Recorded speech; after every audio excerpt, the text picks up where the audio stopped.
No ar, Faixa Livre, rádio jornalismo de verdade, a informação de primeira qualidade, a interpretação e os comentários das notícias, entrevistas, o contraditório.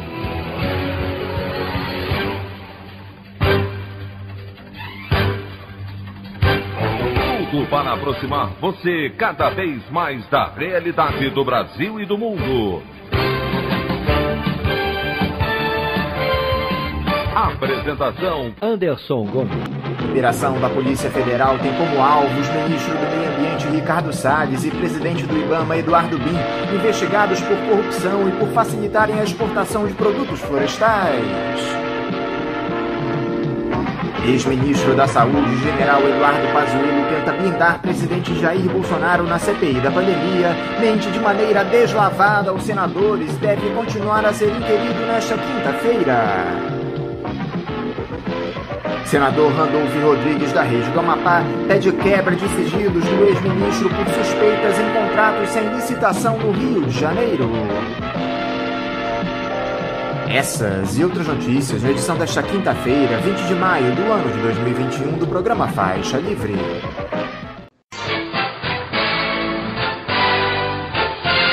Os comentários de Anderson Gomes.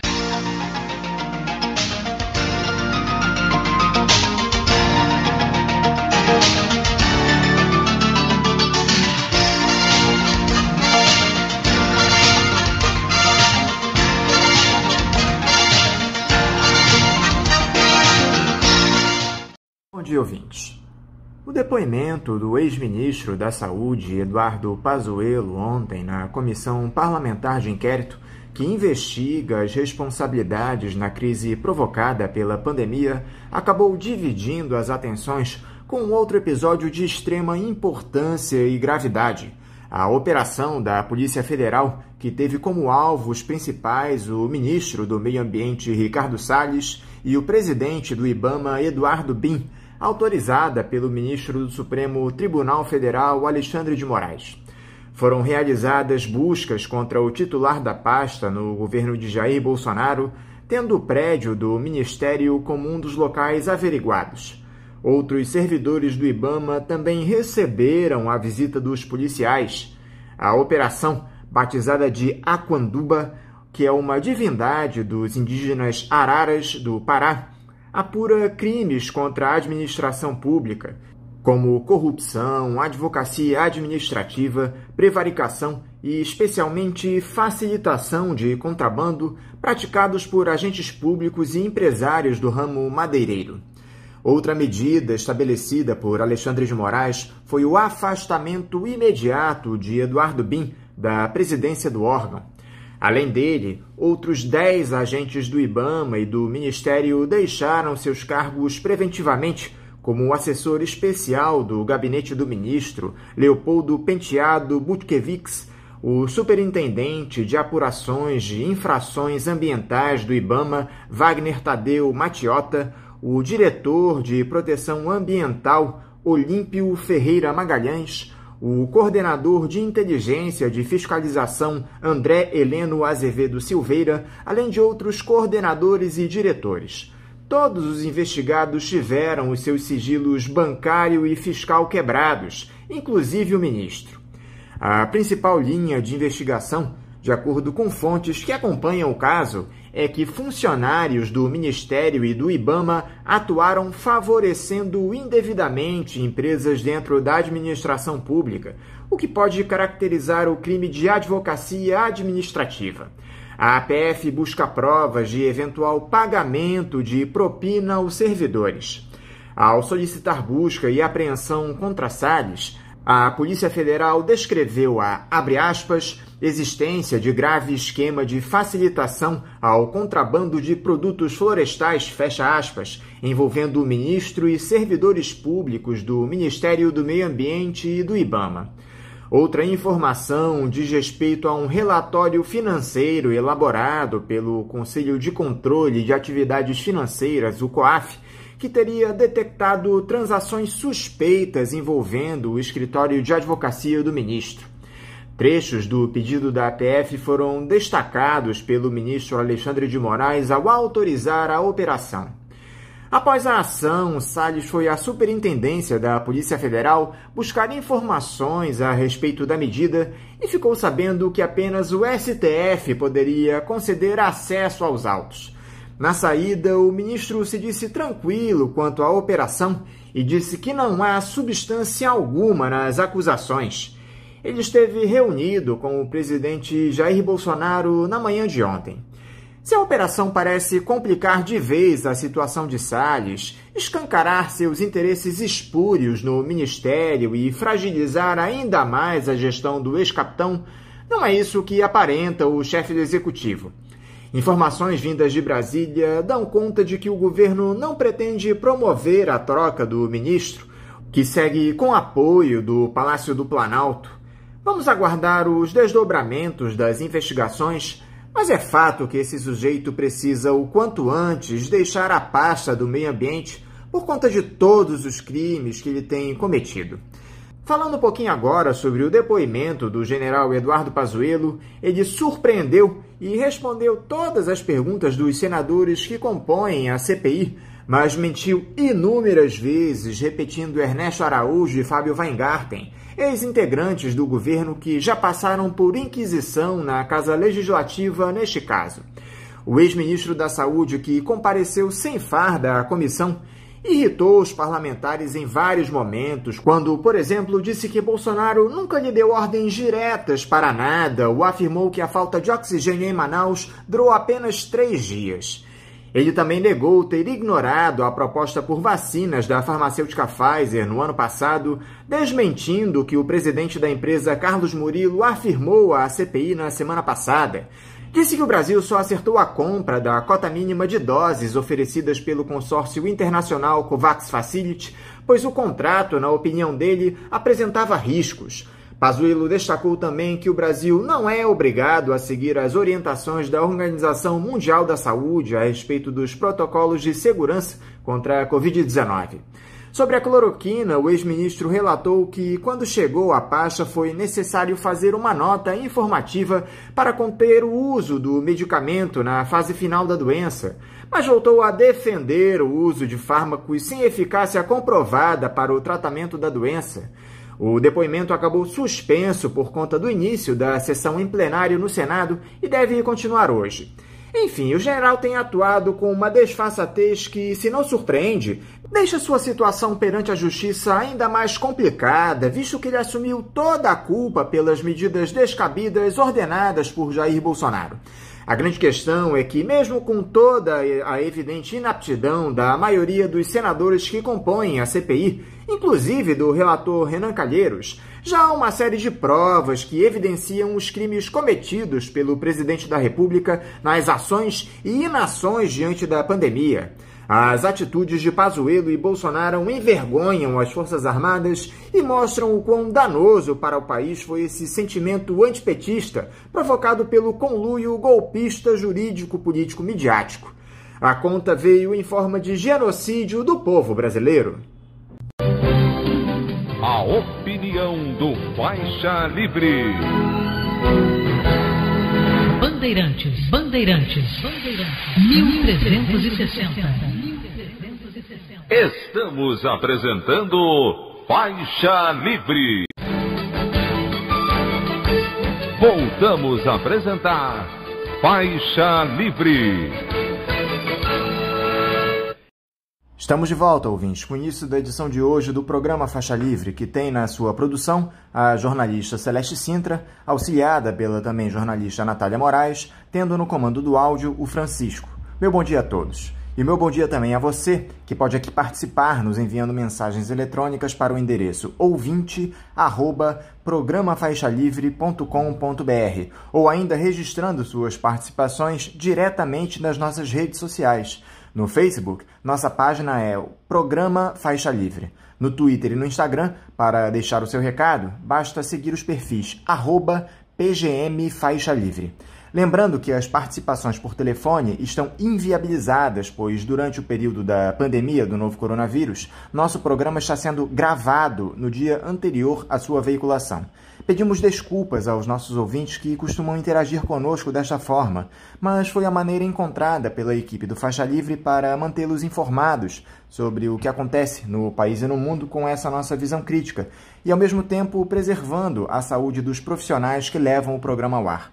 O Faixa Livre pode ser acompanhado também pelo nosso aplicativo para celulares com sistema operacional Android. O nome do aplicativo é Programa Faixa Livre. Os ouvintes também têm acesso à transmissão pelo nosso site, o www.programafaixalivre.com.br, ou pela página da Associação de Engenheiros da Petrobras, a AEPET, uma das nossas entidades patrocinadoras, no www.aepet.org.br. Para quem perdeu alguma das edições ou quer ouvir novamente o Faixa Livre, os áudios das entrevistas e editoriais estão disponíveis no nosso podcast, nos aplicativos Spotify, Deezer e Castbox. E dando início às nossas entrevistas, eu cumprimento o professor aposentado do Colégio Pedro II e militante do anarquismo, Alexandre Sames. Alexandre Sames, bom dia. Bom dia, Anderson. Obrigado por mais esse convite. Saudações aí também ao público, muito seleto, muito sério e engajado do Faixa Livre. Alexandre, muito obrigado por você dialogar conosco mais uma vez aqui no Faixa Livre. Alexandre, eu quero começar abordando um importante tema que nós ainda não chegamos a tratar aqui no programa, que são os 150 anos da Comuna de Paris, completados em 2021, uma das mais importantes insurreições populares do século XIX.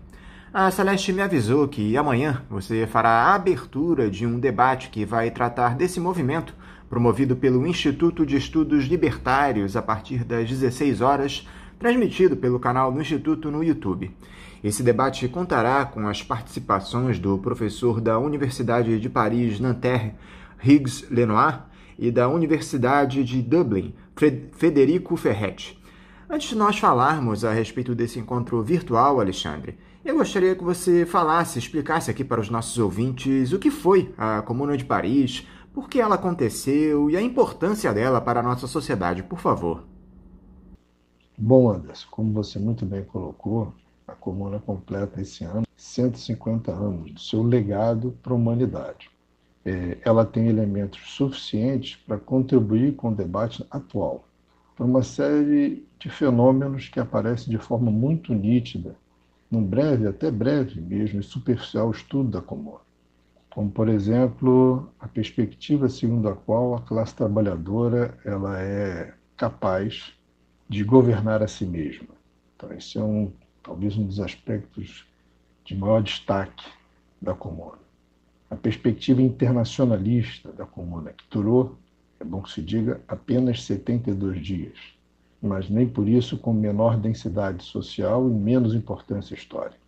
A questão do internacionalismo, como eu estava dizendo, ela também é muito evidente na Comuna. Os representantes da Comuna, que foram eleitos no contexto da luta contra o governo burguês, que estava localizado em Versalhes, cidade a 20 quilômetros de Paris, essa dimensão internacionalista fez com que os eleitores de Paris, na sua esmagadora maioria de origem operária, elegessem também estrangeiros como delegados de uma comissão que passou então a gerir Paris como uma espécie de governo. Eu digo uma espécie de governo porque, se nós olharmos a Comuna, na sua Constituição e nas regras que elegeram esses representantes, eles sequer poderiam ser chamados de fato de representantes.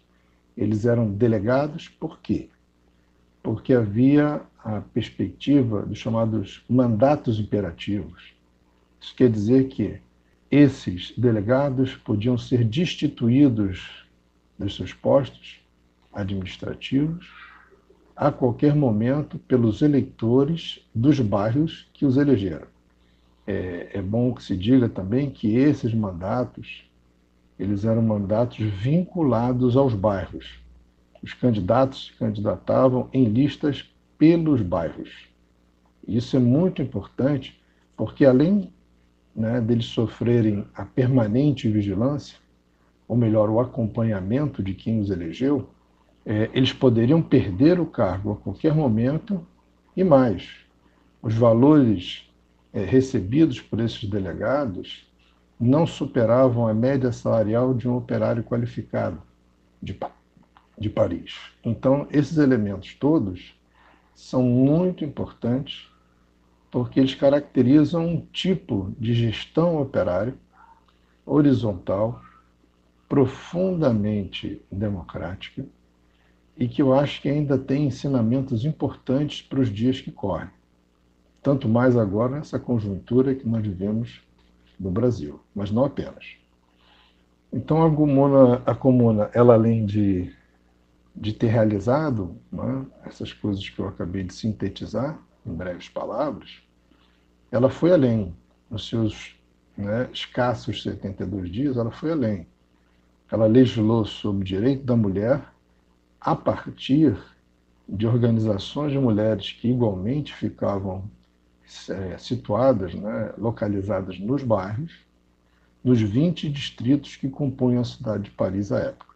Além do direito das mulheres em legislarem sobre uma série de aspectos que as atingia diretamente nessa época, foi dada também por decreto da comuna e por organização e pressão das mulheres nos bairros, é bom que se diga sempre isso, foi dado pela comuna o direito da mulher, sim, ela reconhecer a paternidade dos filhos. Ou seja, não era o pai que reconhecia, era a mulher que reconhecia a paternidade.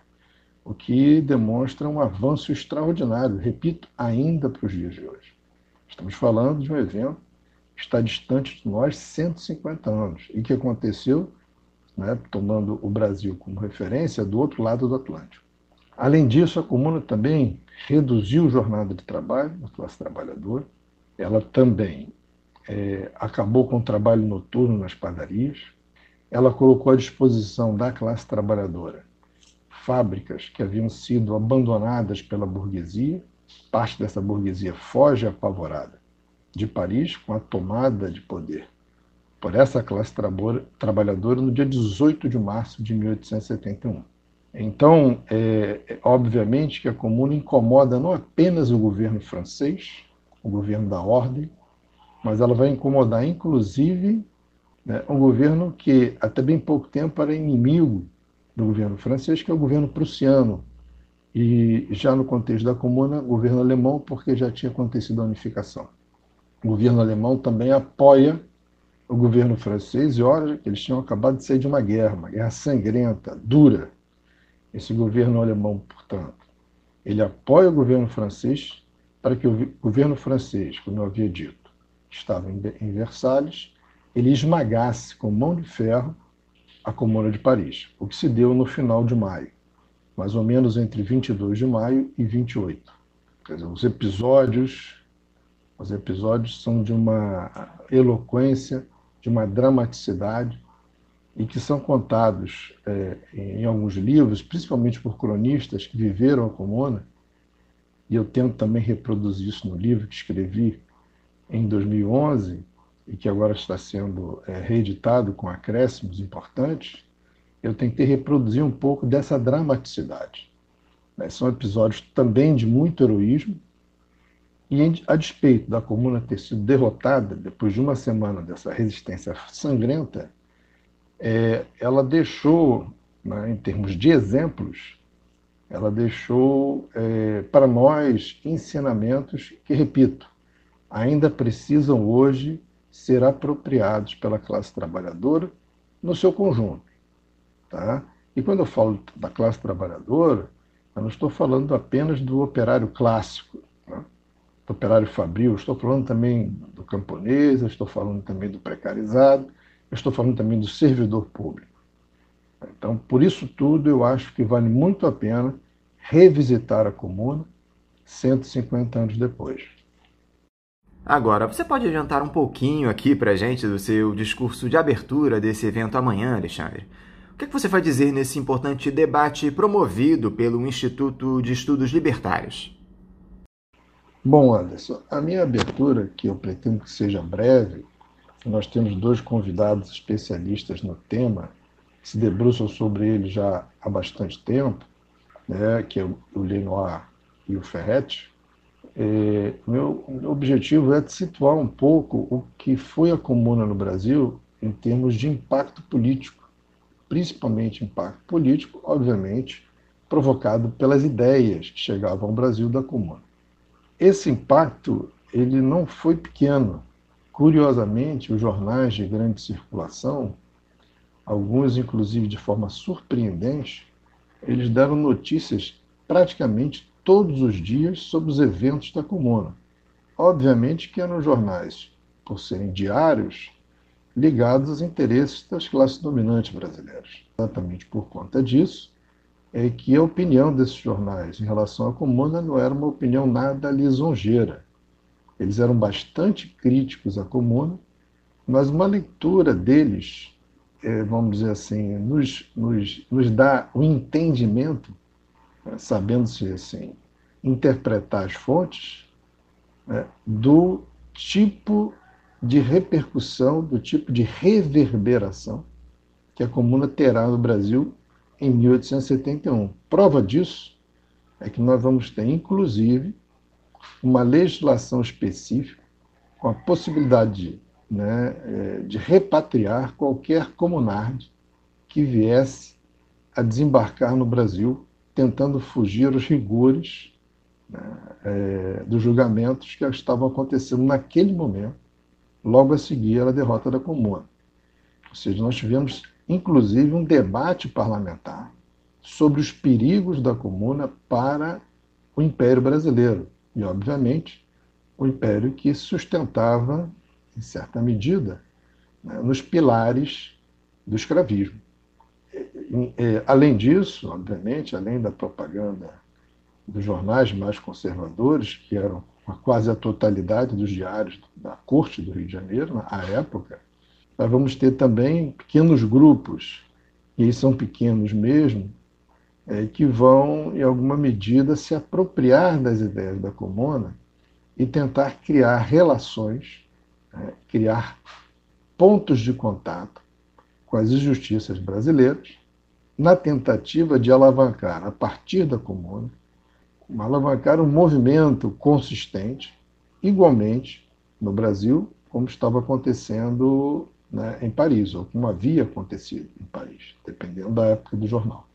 Então, meu objetivo é um pouco falar da Comuna no Brasil, há 150 anos atrás, e mostrar que também aqui ela apavorou as elites. Alexandre, a partir do seu ideário anarquista, como é que você tem observado essa conjuntura política que o Brasil atravessa nesse momento? Nós já conversamos algumas vezes aqui no programa, mas de um tempo para cá, me parece que esse cenário de crise se intensificou, não só pela aceleração descontrolada da pandemia no país, mas por essa CPI que foi instalada no Senado.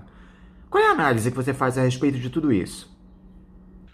Bom, Anderson, eu não vejo uma grande alteração na orientação geral do governo, ainda que admita que existam, sim, fatos novos, isso é muito óbvio, não é?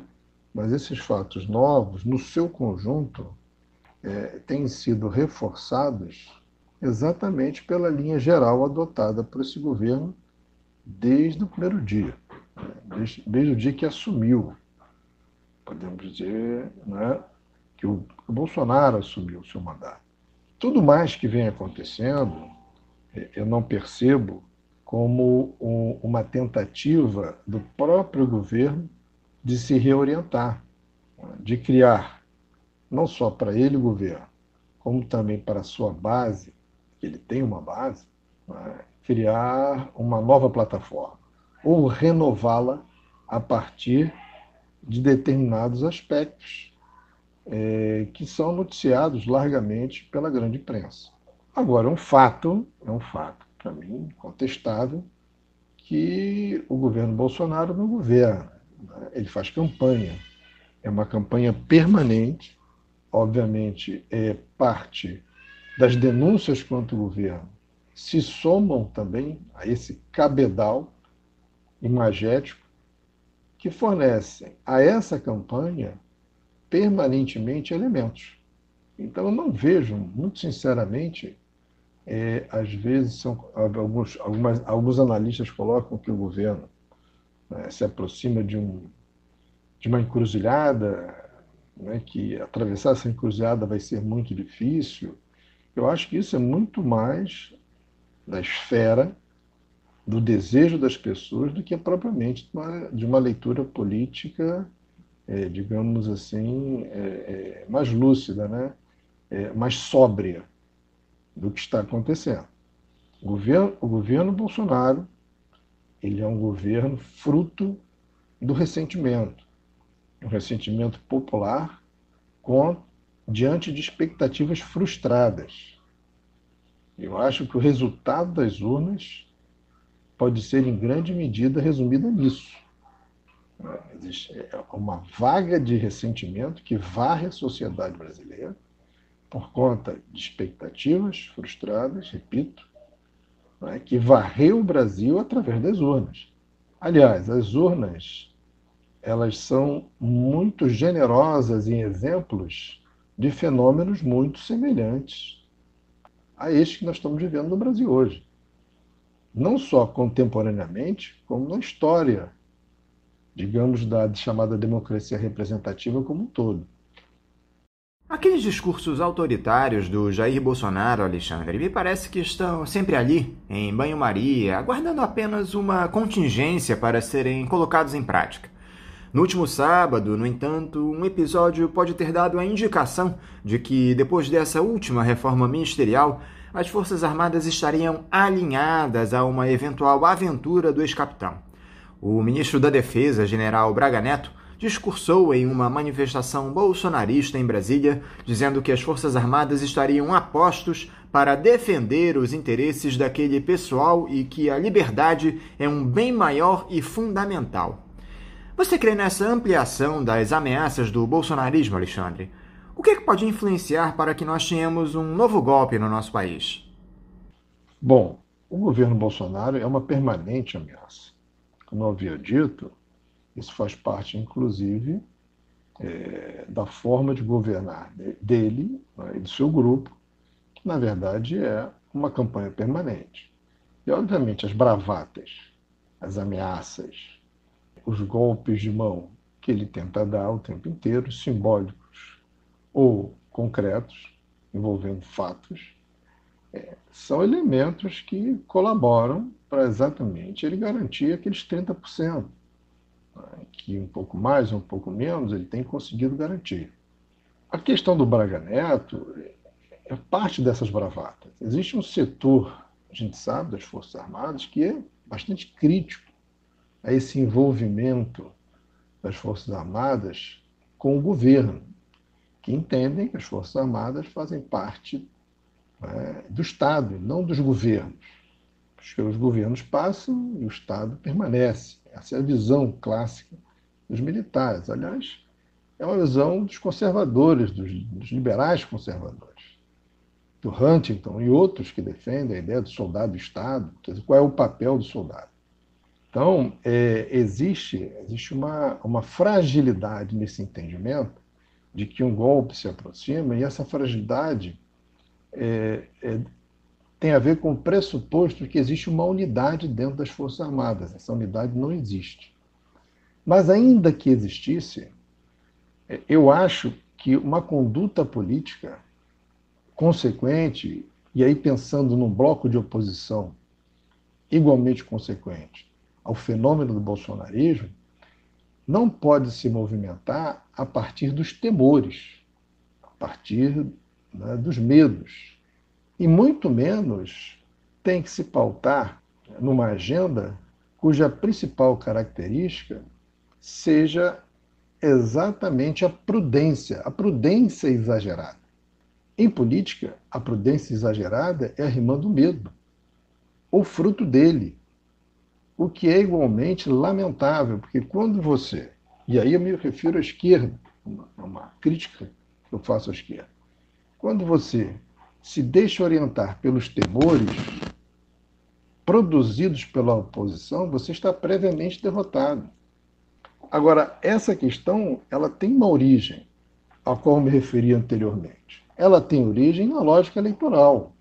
Esse excesso de prudência, essa moderação que chega a ser cúmplice do bolsonarismo.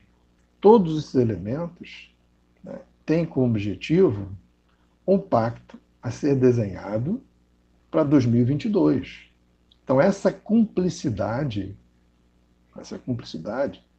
ela tem, na oposição ao Bolsonaro, ela tem adeptos em quantidade.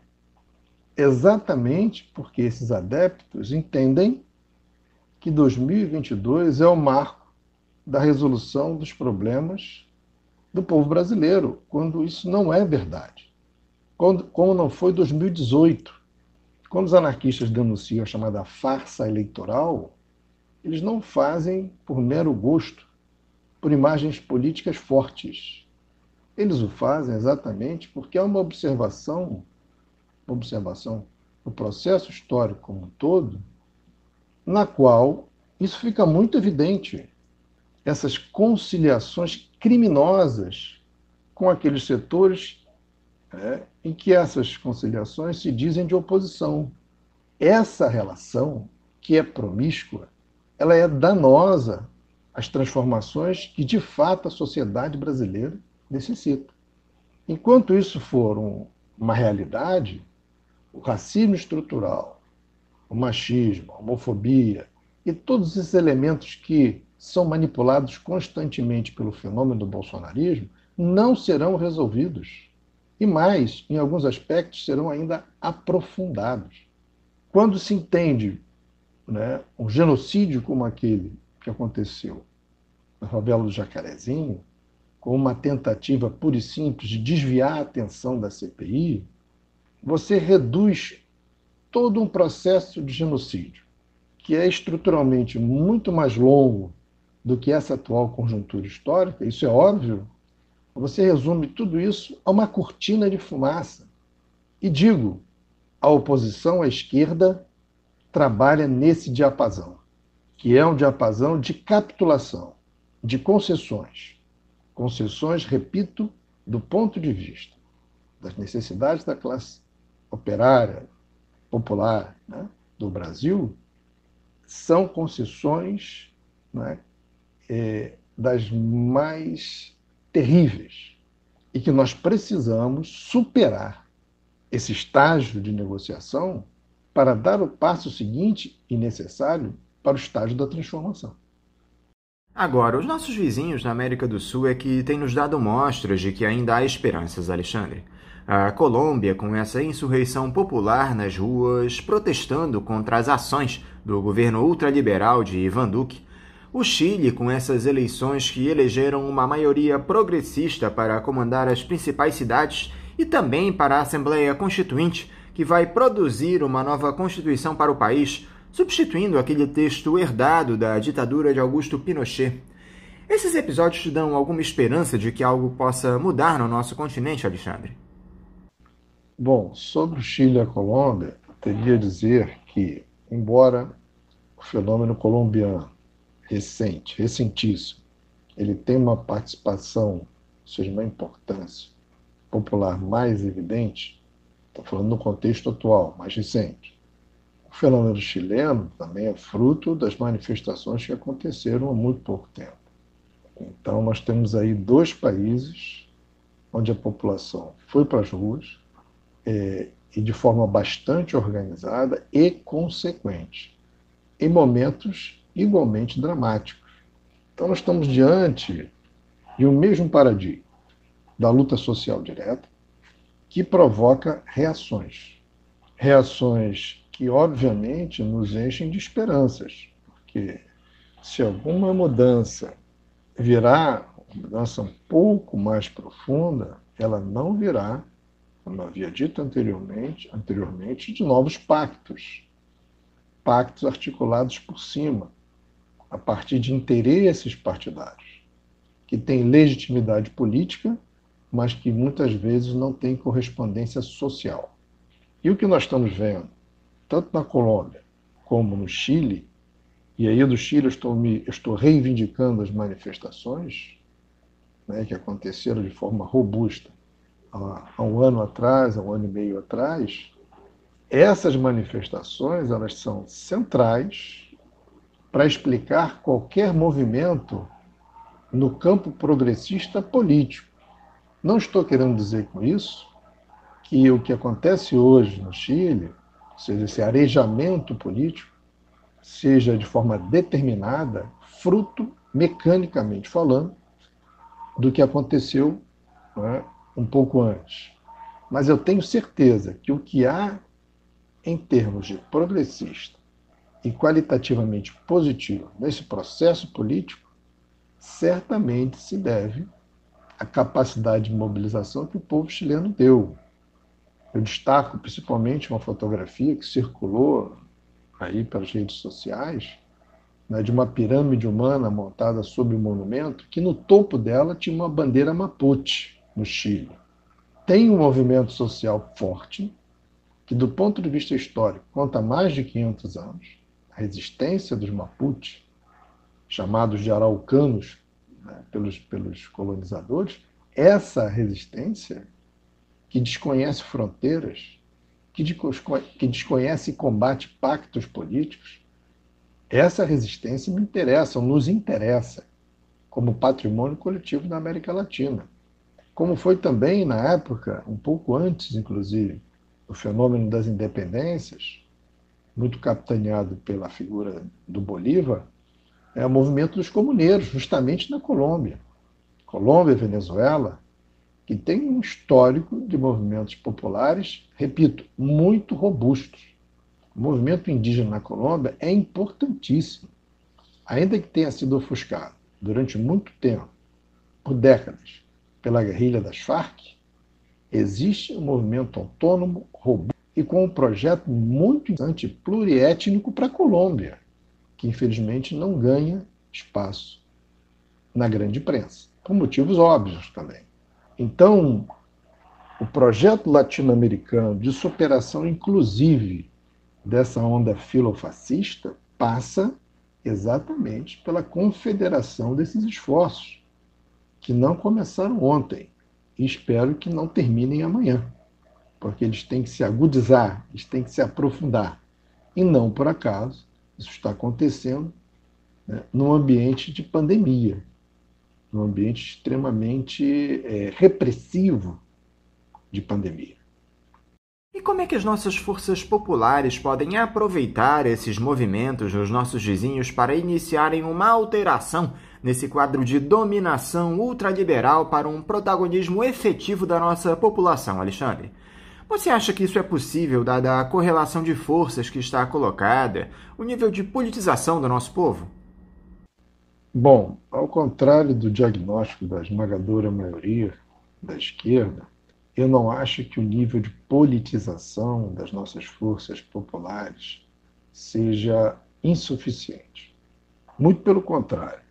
Acho que existem evidências, e nessa pandemia elas aparecem também de forma bastante evidente, de que existe sim uma politização popular. Essa politização ela está molecularizada, e ela aparece em vários lugares ao mesmo tempo, e muitas vezes ela é difícil, essa politização, de ser quantificada. E é obviamente que, em não cabendo nos manuais de sociologia, elas passam como se não existissem. Aliás, é um tipo de arrogância acadêmica da nossa esquerda, que não é apenas a esquerda brasileira, mas que nós acompanhamos a esquerda mundial também nesse preconceito, digamos assim. Então, por não termos condições, né, de fato, de quantificar essas evidentes iniciativas que são de politização, sim, do entendimento da própria miséria, o povo ele não pode ser acusado de não entender a sua própria miséria. Isso seria um escândalo, até mesmo para qualquer pensamento materialista mais superficial. O povo ele tem consciência da sua miséria. Agora, o que está faltando não é a politização da consciência. O que está faltando é, sim, a organização. E aí é o grande salto que os movimentos populares precisam dar. E, obviamente, que os exemplos estimulam as forças populares, repito, que tem sim seu grau de politização e que não é insuficiente como politização, mas talvez seja insuficiente como articulação geral. Esse salto é que precisa ser dado e, na minha avaliação, algumas iniciativas meritórias estão acontecendo nessa direção, juntando os povos originários, quilombolas, a áreas periféricas das grandes cidades e principalmente as favelas, que existem esforços nessa direção. Agora, são esforços que requerem tempo, que requerem pactuação, são esforços que funcionam num outro âmbito muito diferente dos acordos partidários, porque esses esforços eles não estão subordinados, diferente dos partidos, a calendários eleitorais periódicos. São esforços que pressupõem a permanente observância de critérios de sobrevivência de quem está buscando essa organização mais geral. Então é um outro tempo, é um outro ritmo. E é um outro tempo e um outro ritmo que não cabem nos projetos partidários, nas suas agendas, que se renovam a cada 2 ou 4 anos, a partir de alteração de candidaturas, por sua vez, que são vistas com muita desconfiança, quer à direita, quer à esquerda, por um número importante, significativo, de militantes desses movimentos populares aos quais eu acabei de me referir. Não vou citar nomes, porque poderia fazê-lo, porque eu os conheço em uma quantidade razoável, mas não o farei, porque eu acho que eles têm condição, né, deles próprios estarem falando por si mesmos. Né? Nós já tivemos, vocês têm aí uma audiência de setores importantes desses movimentos aos quais eu estou me referindo. Então, a aposta não é na politização desses movimentos, porque, repito, eles já são politizados. A política do cotidiano deles é extremamente eficiente, porque se não fosse os mortos da pandemia, não é? Seriam poucos para contabilizar os mortos que eles têm dessa fome estrutural a qual eles são submetidos há mais de 500 anos. Então, é importante que a gente entenda que são ritmos diferentes e que, se por um lado as políticas de governo têm um impacto sobre esses ritmos, por outro, no seu conjunto, governos progressistas e conservadores não têm sido capazes, ou por descompromisso ou por hostilidade, de resolver esse grande problema do povo brasileiro, que é a miséria. Mas os miseráveis estão tentando, e repito, e têm consciência daquilo que os atinge. É muito ruim esse texto repetido pela esquerda da falta de consciência. Quem tem fome tem consciência sobre aquilo que está passando. O que é preciso é mais organização. A nossa classe política, Alexandre, é capaz de propor as mudanças que o Brasil realmente precisa? Você enxerga na nossa dita esquerda alguma condição de capitanear uma insurreição popular no nosso país? Para responder isso, eu vou recorrer a um clássico.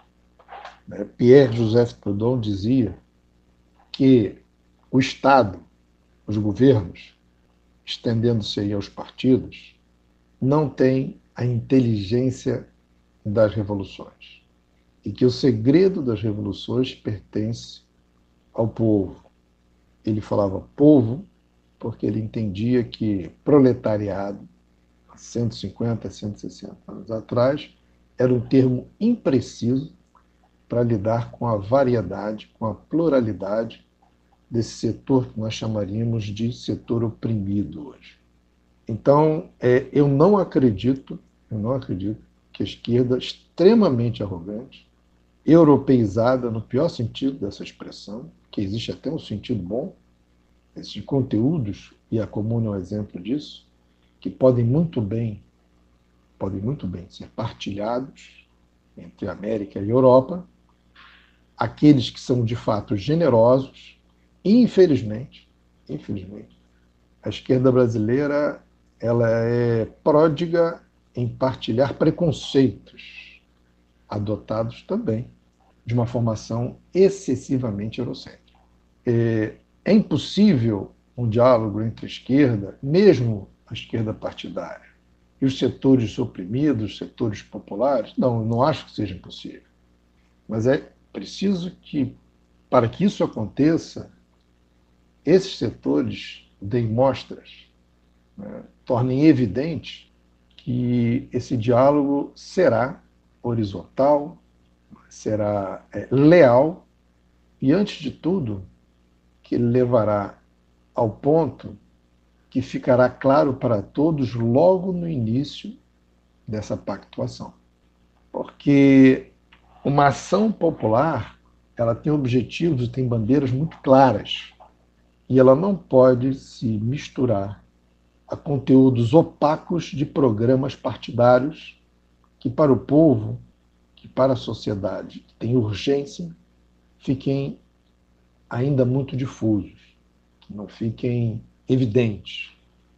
Então, se houver sim uma vontade política, repito, genuína, da parte da esquerda, no sentido de um diálogo que seja horizontal, com uma certa equidistância evidente, talvez, não digo capitanear um processo de transformação, mas pelo menos reivindicar um posto de destaque nesse processo. Para finalizar, Alexandre, eu queria saber como é que você interpretou essa última pesquisa Datafolha, com as intenções de voto para a presidência no ano que vem, que mostra o ex-presidente Lula muito à frente do Jair Bolsonaro, combinada a essa perda de popularidade do chefe do executivo. Te parece um bom sinal ou é muito cedo para fazer qualquer tipo de análise nesse sentido? Anderson, eu quero dizer, antes de tudo, é que entre um governo social-democrata e um fascista, obviamente que eu prefiro um governo social-democrata. Mas isso tem a ver com as minhas preferências, não com aquilo que eu defendo. Eu não defendo a social-democracia. Defender a social-democracia é apresentar e reapresentar a cada 2 anos uma pauta socialmente rebaixada. Exatamente por isso que eu não estou nesse campo, no campo da representação dita democrática burguesa. Então, quando se fala na possibilidade de um novo mandato do Lula, em contraste com aquilo que nós estamos vivendo, isso me parece, do ponto de vista eleitoral, uma dimensão até positiva. Todavia, sabemos que, como foi o caso de 2018, será uma decisão que a população tomará premida novamente, mais uma vez, pela desesperança. Ou seja, a dimensão da superação da tutela está completamente perdida nessa lógica. O que se busca em 2022 é uma tutela que tenha, no seu conjunto, elementos progressistas. Ou seja, no que diz respeito à superação das mazelas estruturais nas quais o Brasil se encontra mergulhado há mais de 500 anos, essa perspectiva, esse horizonte, ele representa muito pouca coisa para aquilo que nós desejamos de fato. Essa é que é a grande questão. Então, repito, a política ela deveria esgarçar o campo das nossas preferências para que nós, pudéssemos avançar para a resolução das nossas necessidades. E a resolução das nossas necessidades, a equação dos problemas que nós temos, ela só será possível, essa equação, ou a resolução da mesma, com uma ruptura clara e evidente com o modelo capitalista. E não vejo a possibilidade, o cenário da eleição ou reeleição do Lula em 2022 como parte daquilo que eu defendo.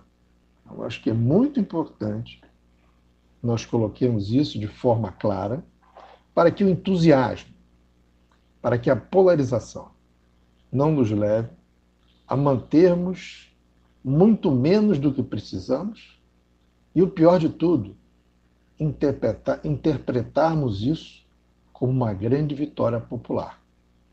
Seria mais uma forma de descaracterizar toda a luta social que aqueles que vieram antes de nós, né, nos legaram. E aí, tentando fechar esse bloco com o tema que nos fez iniciar, a Comuna de Paris, é bom lembrar que, durante a Comuna, o que de fato aconteceu foi uma negação muito evidente da centralização do poder nas mãos de um partido. A Comuna legislou, a Comuna realizou, nos seus escassos 72 dias, a partir dos bairros. Não por acaso, os comunardes eram chamados também de federados, porque a política da Comuna era pensada antes na periferia de Paris. A Comuna foi, a um só tempo, uma organização da classe trabalhadora, horizontal, federalista, com um projeto que nós, infelizmente, pela via que escolhemos das formalidades da democracia representativa burguesa, estamos longe de alcançar. Ou seja, há 150 anos atrás, mulheres, homens e até crianças que lutaram nas barricadas, eles ousaram, de fato, de forma radical, construir um mundo melhor, mais justo, mais igualitário. E esse, para mim, é o grande exemplo e a grande pertinência de nós estarmos estudando a Comuna ainda nos dias de hoje. Não apenas pela sua cintilância histórica na época em que ela aconteceu, como também pelos ensinamentos que ela nos traz até hoje e talvez nos inspirem a avançar para muito além da mediocridade parlamentar. Então, acho que essa é uma questão na qual se inscreve também essa memória da Comuna de Paris. Alexandre Sames, muito obrigado por você dialogar conosco mais uma vez aqui no Faixa Livre. Eu quero te desejar um ótimo dia de trabalho e deixar também o meu abraço. Eu agradeço aí aos ouvintes, né, que tiveram a paciência de acompanhar a nossa exposição e reitero o convite feito no início pelo Anderson, que assistam o programa que vai acontecer às 16 horas no YouTube, agora sexta-feira, dia 21, com os dois especialistas, né, o Lenoir e o Ferretti, sobre a Comuna de Paris, onde eu terei uma brevíssima participação no início, para contextualizar a Comuna no Brasil em 1871. E, mais uma vez, reitero também minha simpatia por esse programa, que considero também uma iniciativa destacada de tentativa de romper esse monolito conceitual que existe dentro da esquerda. Eu acho que o programa também cumpre esse papel e vocês todas e todos estão de parabéns. Conversamos aqui com o professor aposentado do Colégio Pedro II e militante anarquista Alexandre Sames. Vamos agora ao nosso primeiro intervalo. Voltaremos já já. Voltamos a apresentar Faixa Livre. Já voltamos, ouvintes, e agora eu converso com a assessora política do Instituto de Estudos Socioeconômicos, o INESC, Alessandra Cardoso. Alessandra Cardoso, bom dia. Bom dia, obrigada pelo convite. Alessandra, muito obrigado por você estar conosco aqui no Faixa Livre. Alessandra, na semana passada nós tivemos esse episódio lamentável da aprovação na Câmara dos Deputados do projeto de lei 3729 de 2004, que versa sobre o novo licenciamento ambiental no país, uma verdadeira ameaça para o nosso meio ambiente, especialmente para as áreas de proteção. A legislação atual foi elaborada a partir de 1981 e estabelece uma série de etapas para a aprovação de empreendimentos que poderão provocar alto impacto no meio ambiente. O novo texto retira essa exigência do licenciamento em diversas ocasiões e representa um risco para unidades de conservação e populações tradicionais. E não sou eu que estou dizendo, não. São especialistas e vários ex-ministros que fazem um alerta. O relator na Câmara, o deputado Nery Geller, do Progressistas do Rio Grande do Sul, argumenta que o projeto não pretende agredir o meio ambiente, mas facilitar um processo burocrático. Ele ainda precisa ser aprovado pelo Senado. Como é que vocês do INESC, Alessandra, viram a aprovação desse PL pelos deputados? Surpreendeu vocês? Bom, nos causou surpresa e terror mesmo, né? A aprovação desse projeto no dia 12 de maio, projeto de lei que cria uma lei geral do licenciamento, que é o projeto de lei 3.729, que ele é de 2004. Então, não é de hoje, né? Há muitos anos se discute, né, uma lei geral de licenciamento. As organizações ambientalistas, socioambientalistas, o setor produtivo, enfim, vários segmentos aí, atores públicos e não públicos, reconhecem a importância de ter um regramento geral para o licenciamento, que hoje basicamente é regido aí por toda a legislação ambiental, né, que não é pouca coisa, é uma conquista aí histórica de longos anos, está desde a Constituição Federal, depois a Lei de Crimes Ambientais e outras leis, e por resoluções do CONAMA. Então, é uma estrutura, um arcabouço jurídico consolidado, mas, de fato, ele está disperso. Então, a gente reconhece a necessidade de ter um arcabouço mais geral que regule o licenciamento. Mas esse debate, obviamente, é um debate muito sensível, porque diz respeito a todas as atividades produtivas, todos os setores econômicos que têm potencial de gerar impactos ambientais, muitos deles irreversíveis, né, impactos sociais e de causar, né, causar mortes, inclusive, né. A gente tem que lembrar sempre aí os rompimentos de barragem de Balneário Brumadinho, mas também outros desastres aí, outros crimes que foram cometidos em função de licenciamentos frágeis, né.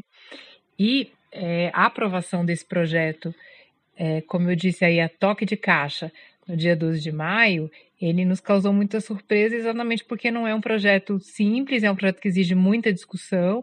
Não por acaso, nos últimos 6 anos, esse projeto vinha sendo discutido com relatórios muito problemáticos, né, do relator anterior, que era o deputado Kim Kataguiri, e agora o deputado Nery Geller, e aí em pouco mais de por semanas, né, diz que vai apresentar um relatório, não discute com a sociedade, não discute nem sequer com seus pares, obviamente discute bastante, né, com grupos de interesse, com a bancada ruralista, mas não discute amplamente dentro do parlamento, como deveria ser, né, por uma comissão especial que deveria ser criada para tal fim, e apresenta um relatório da noite para o dia e coloca esse relatório obviamente, com, né, o apoio do presidente da Câmara, Arthur Lira, para votar, sem que sequer muitos dos parlamentares tenham tido acesso ao documento. Então, realmente é um desastre, né, um movimento muito arriscado do parlamento brasileiro de colocar, né, em votação e aprovar em votação, para nossa tristeza também, né, com 300 parlamentares que votaram, muitos dos quais, acho que talvez até a sua grande maioria sem entender e saber o quão problemático é esse conteúdo, que toca, como eu falei, em uma série de setores, atividades, todas elas, aliás, que têm potencial de impactos muito graves ao meio ambiente e às pessoas no entorno das atividades, dos projetos. E qual é o principal problema desse projeto, na sua opinião, Alessandra? Qual é a maior ameaça que ele confere ao nosso meio ambiente? São muitos os problemas desse texto. Eu acho que, para começar a conversa, o principal problema, que é o problema mais estrutural mesmo, né, grave, é que ele tenta jogar para debaixo do tapete os problemas associados aos impactos, que são ambientais, sociais, que são causados por empreendimentos, por setores, por atividades produtivas. Então, na medida em que o texto, de forma muito desequilibrada e perigosa, ele tenta dizer, olha, vários setores, várias atividades não precisam de licença. Ele vai dizer, não, as atividades que precisam de licença, muitas delas podem ser feitas por meio da autolicença, né? Que é a licença por adesão e compromisso.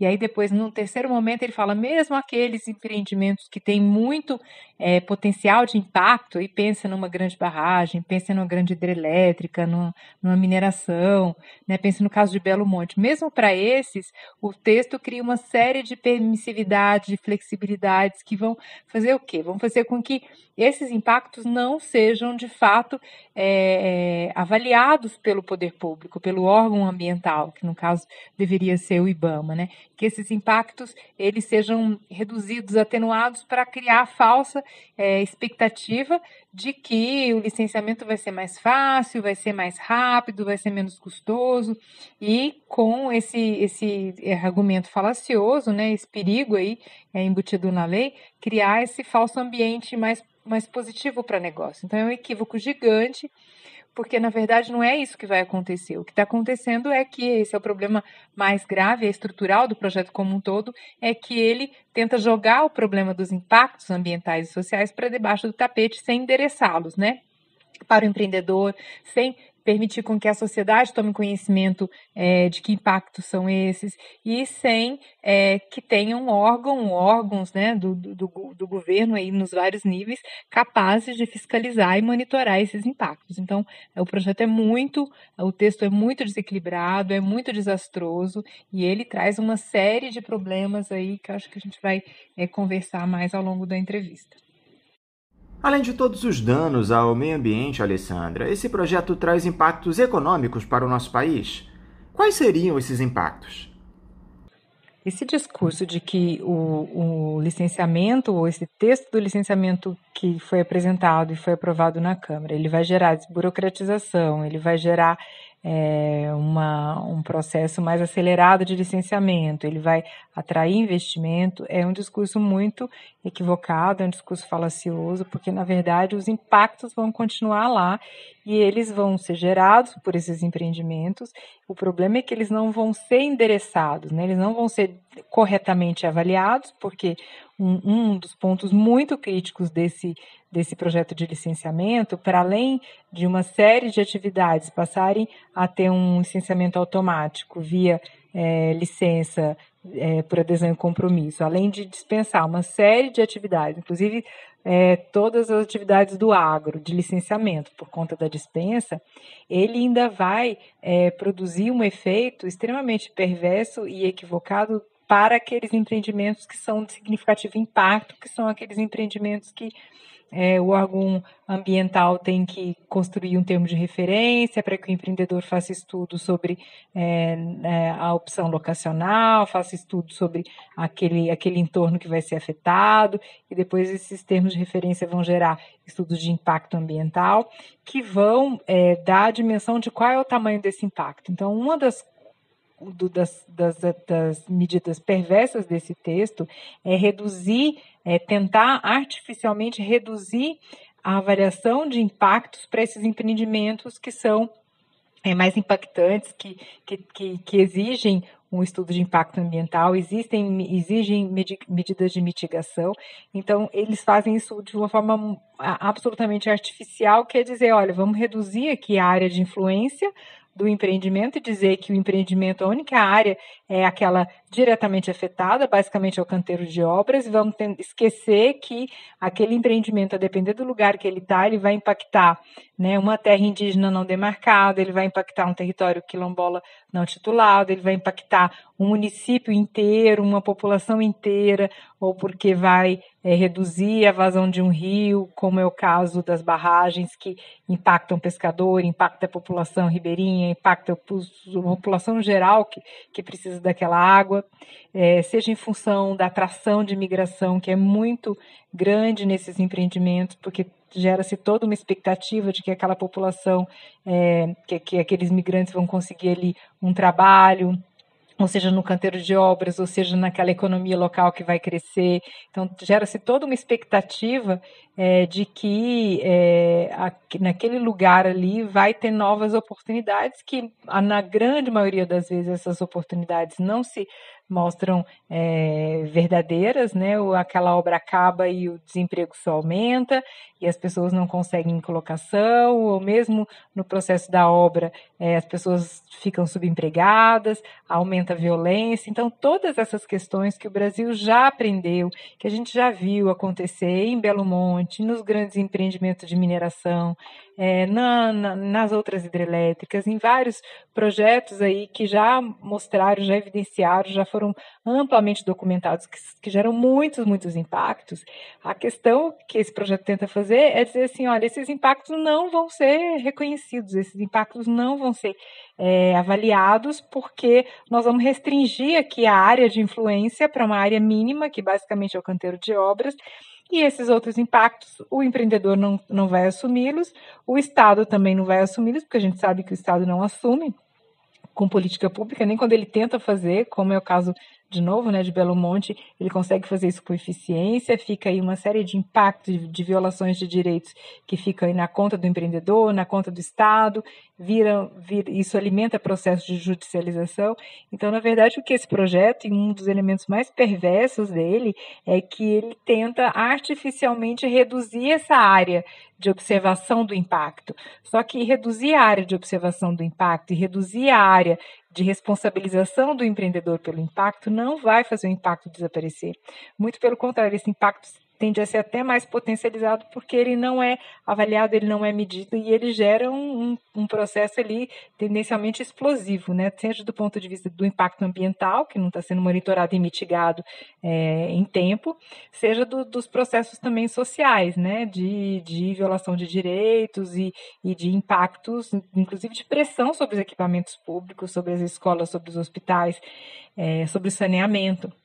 Então, é um projeto muito tosco nesse sentido de tentar jogar para debaixo do tapete todos esses impactos e que são impactos que não vão desaparecer, eles só vão ser muito, de uma forma muito pior, endereçados e avaliados, e isso vai gerar, a médio prazo, com certeza, um ambiente de incerteza, tanto jurídica, porque os processos de judicialização podem ser muito mais intensos, quanto também porque isso, da perspectiva do investidor, gera um ambiente de incerteza, um cenário de instabilidade mesmo acerca do futuro, inclusive com muita pressão social, com muita tensão, né, no entorno desses projetos, com muitas manifestações, como a gente já viu ocorrer aí ao longo dos anos, porque a população, evidentemente, tem uma avaliação correta de que o empreendedor é responsável, então, obviamente, tem que se cobrar do empreendedor essa responsabilidade, seja judicialmente, seja por meio de mobilização social de outra ordem, né?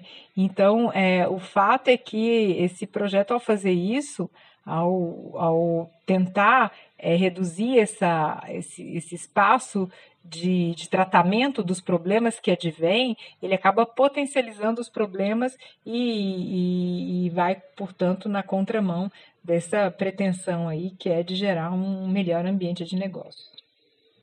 Parece que essa PL também atinge áreas destinadas aos povos indígenas e quilombolas, populações já muito afetadas por essa política de desmonte do governo federal, não é isso, Alessandra? O projeto é muito danoso para os povos indígenas.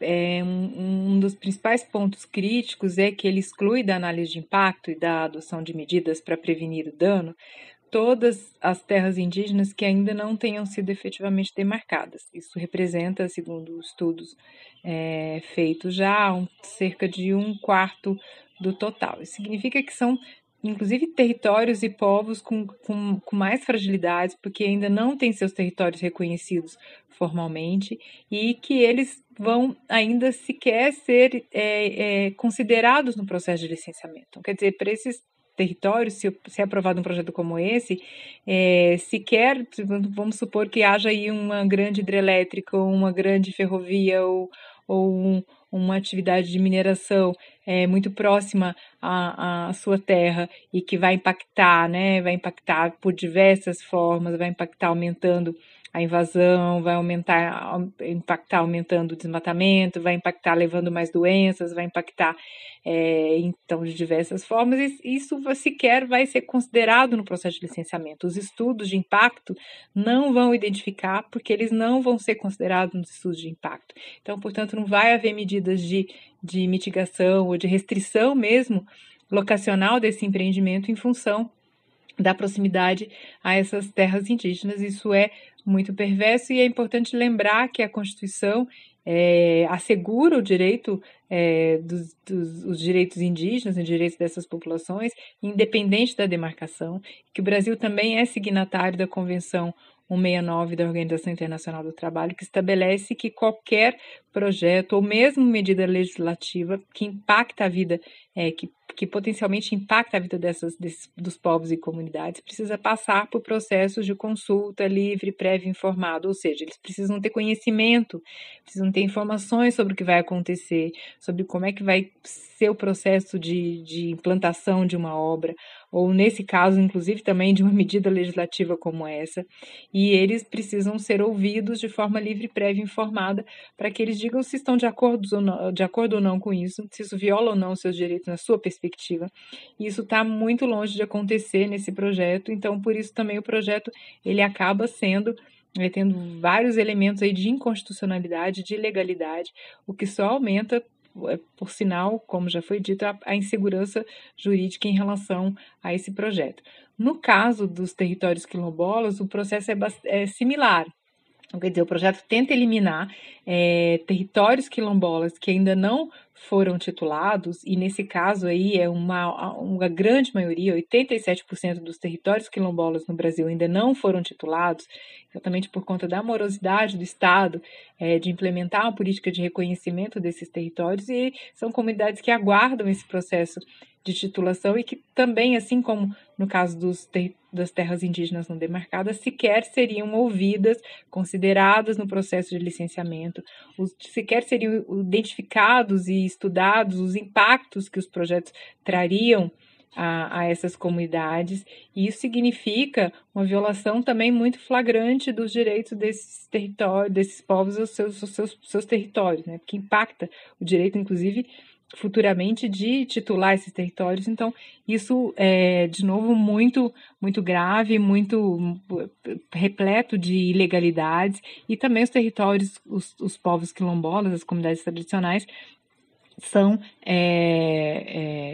também estão guardadas, né, resguardadas no seu direito de consulta livre, prévia e informada pela Convenção 69.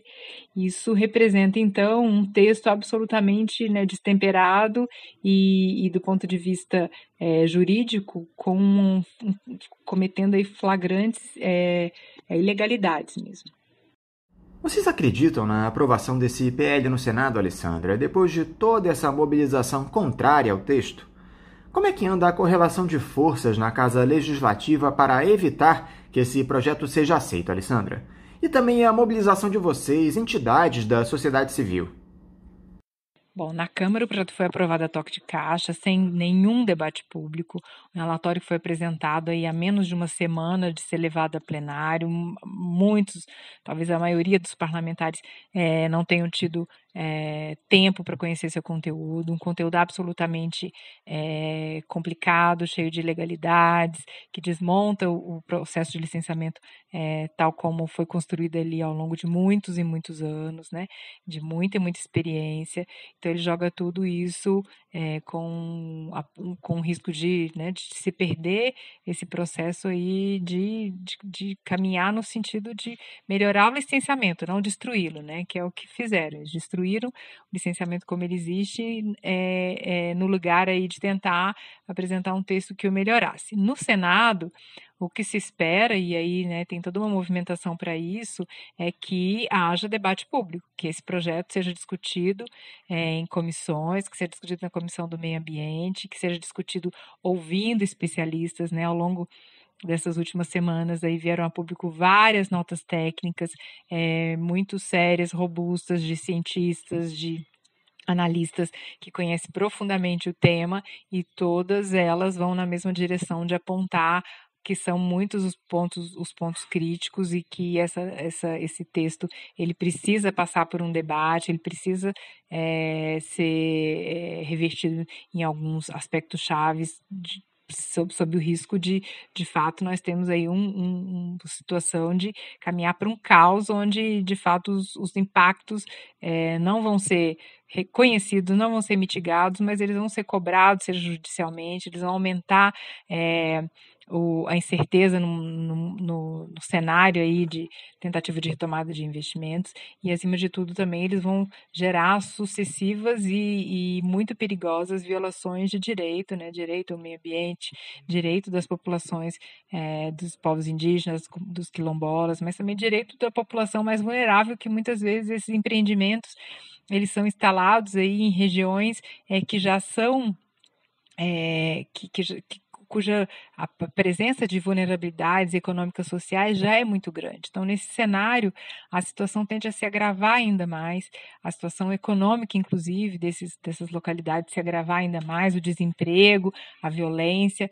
Então, é um projeto que precisa ser discutido no Senado com cuidado que ele merece, e ouvindo os especialistas, e ouvindo os povos indígenas, os povos quilombolas, que são povos que vão ser impactados, e que a própria legislação, como foi dito antes, principalmente a Convenção 69, garante que eles sejam escutados em medidas legislativas como essa, que trarão impacto direto sobre os seus modos de vida e sobre os seus territórios.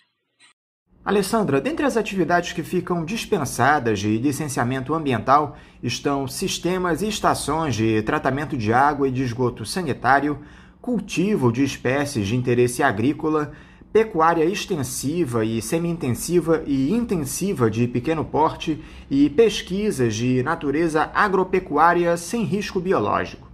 Na prática, esta medida contemplará todas as obras de médio impacto e porte. A licença também será dada à ampliação de capacidade e à pavimentação em instalações pré-existentes ou em faixas de domínio e de servidão. Segundo ex-ministros do Meio Ambiente, esses empreendimentos causam mais de 95% do desmatamento da Amazônia, como ampliação de estradas e hidrelétricas. Ou seja, está muito claro a que interesses esse projeto de lei atende. Será que esses parlamentares não têm nenhum tipo de constrangimento de levarem esse tipo de matéria à frente? A dispensa de licenciamento para atividades impactantes é um outro ponto crítico do projeto. Aí o projeto apresenta uma lista de 13 atividades que têm potencial de impacto, né, que não é desconsiderável, é relevante, e temos que lembrar que a gente já vem de um processo de muita fragilização do licenciamento, né, onde os órgãos ambientais, e aí, no caso, não só o IBAMA, mas as secretarias de meio ambiente, têm pouca capacidade de monitorar, de fiscalizar esses empreendimentos. Então, a saída que deram, que é uma saída absurda, é falar, então, não precisa de licença. Ora, na verdade, precisa sim de licença, precisa, inclusive, ter um órgão ambiental atuante, atento, porque é demais esperar que os empreendedores, num território gigante como o Brasil, para atividades tão variadas, tenham capacidade, né, de assumir por si mesmo, sem um controle, o trabalho aí de realmente fazer uma gestão do meio ambiente, de fazer uma gestão dos resíduos oriundos das suas atividades, para que não haja impacto, né? E é isso, se uma atividade ela é altamente impactante por 1, 2, 5 anos e 10 anos, o impacto sobre o meio ambiente, sobre as populações, pode ser irreversível, e sem que haja, né, um órgão controlando isso, monitorando isso, porque a licença sequer foi exigida. Então, é um dos pontos muito graves desse relatório. E o pior nem é isso que nós comentamos, Alessandra. O trecho mais criticado desse projeto de lei é aquele que estabelece a licença por adesão de compromisso, a LAC, que seria um documento criado pelo próprio requerente. O sujeito que quer estabelecer uma atividade que ele julgue ser de baixo impacto ambiental vai se autodeclarar licenciado, porque na prática é isso. quem vai julgar o impacto do empreendimento é o requerente, visto que a fiscalização praticamente inexiste, não é isso, Alessandra? Como é que vocês analisam essa licença por adesão de compromisso? A licença por adesão e compromisso, a LAC, é mais um dos pontos críticos desse texto.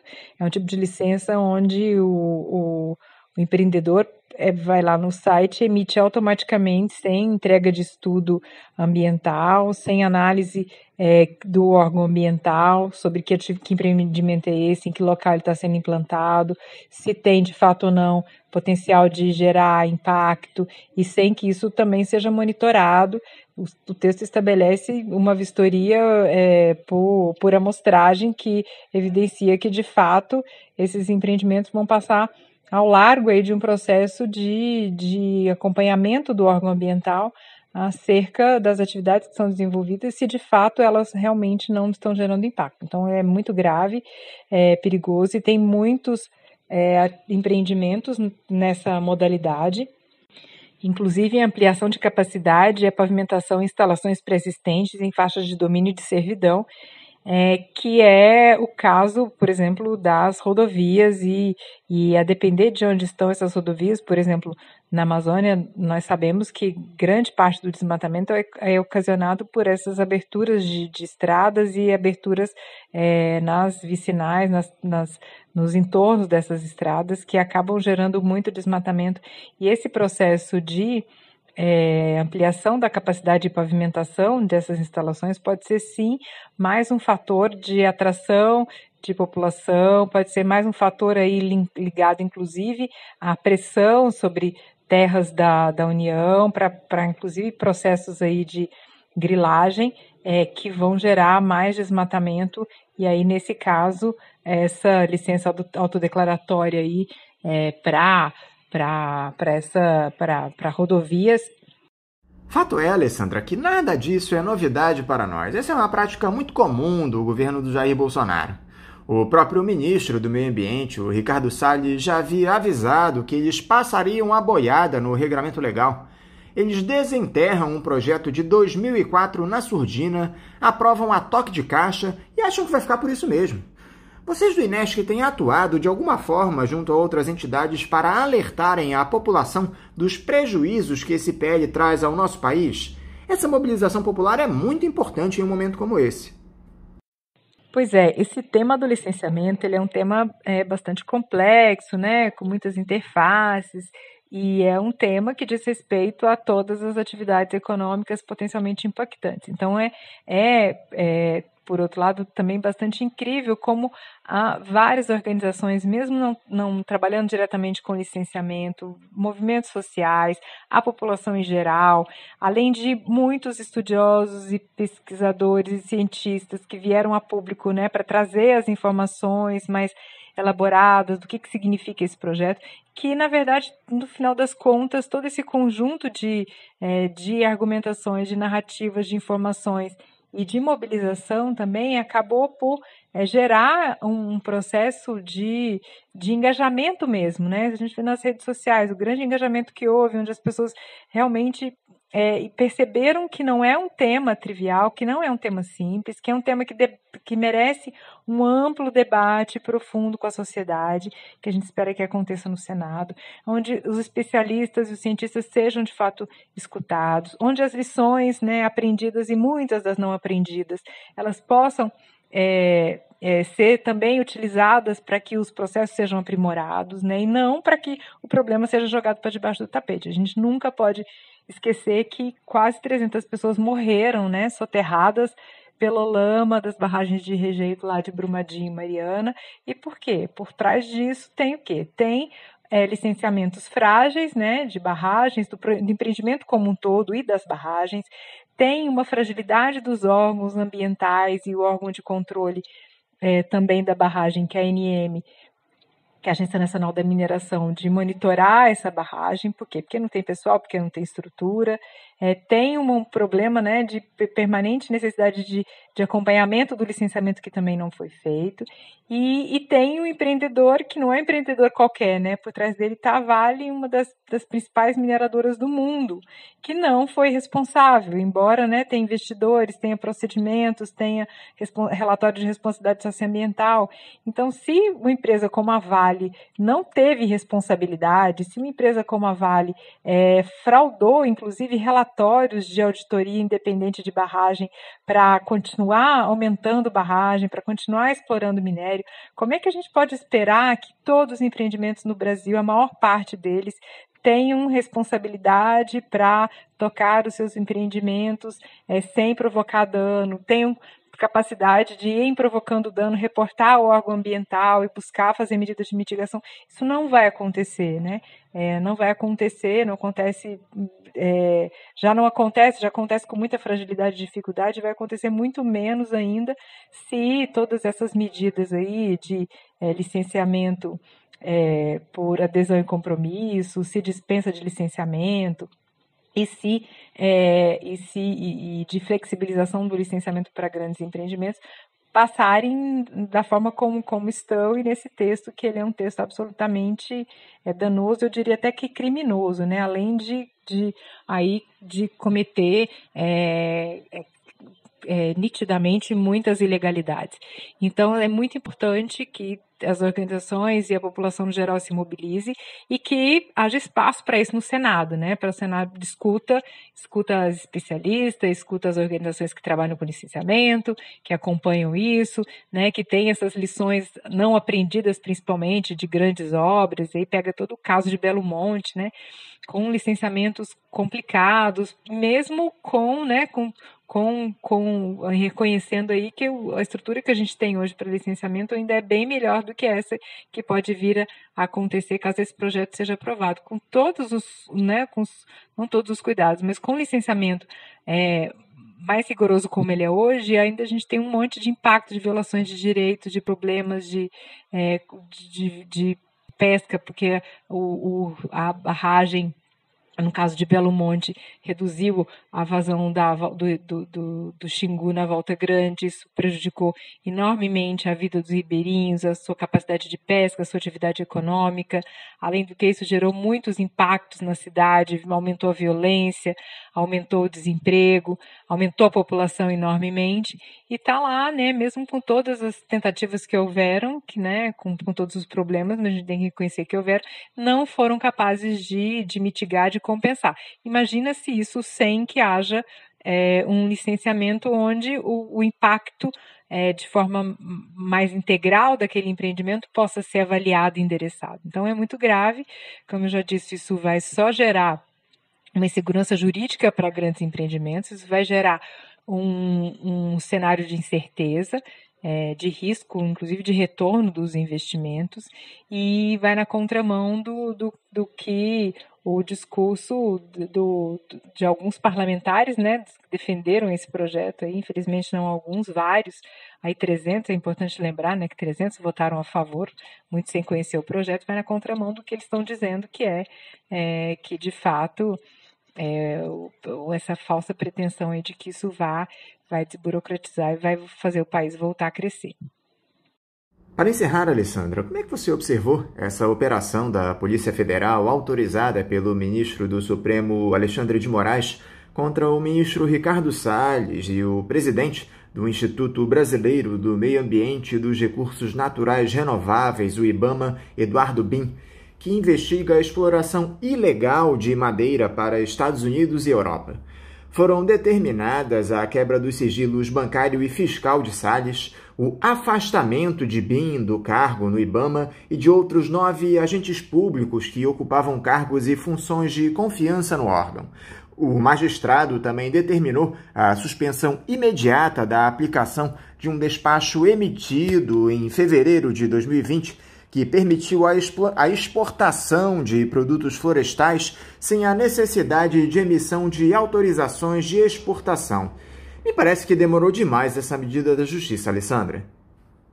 é interessante ver que a aprovação do projeto de licenciamento na Câmara, toque de caixa, a pressão para tentar aprovar projetos de lei na Câmara e no Senado para regularizar a grilagem, tem uma relação direta, de fato, com o movimento que nós vimos desde o início do governo, de passar boi, passar boiada, de flexibilizar a legislação, seja no âmbito das medidas infralegais do executivo, seja no legislativo, e isso, por sua vez, está ligado a um processo que é criminoso, né, em última instância, né, como está apurando a Polícia Federal aí, vamos aguardar as apurações, mas, de fato, assim, os indícios de que há uma conduta, né, uma conduta ilegal de servidores públicos para favorecer a exportação ilegal de madeira por grupos econômicos que estão vinculados a chefes aí, tanto do Ministério do Meio Ambiente quanto do próprio IBAMA, que inclusive gerou afastamento, né, do presidente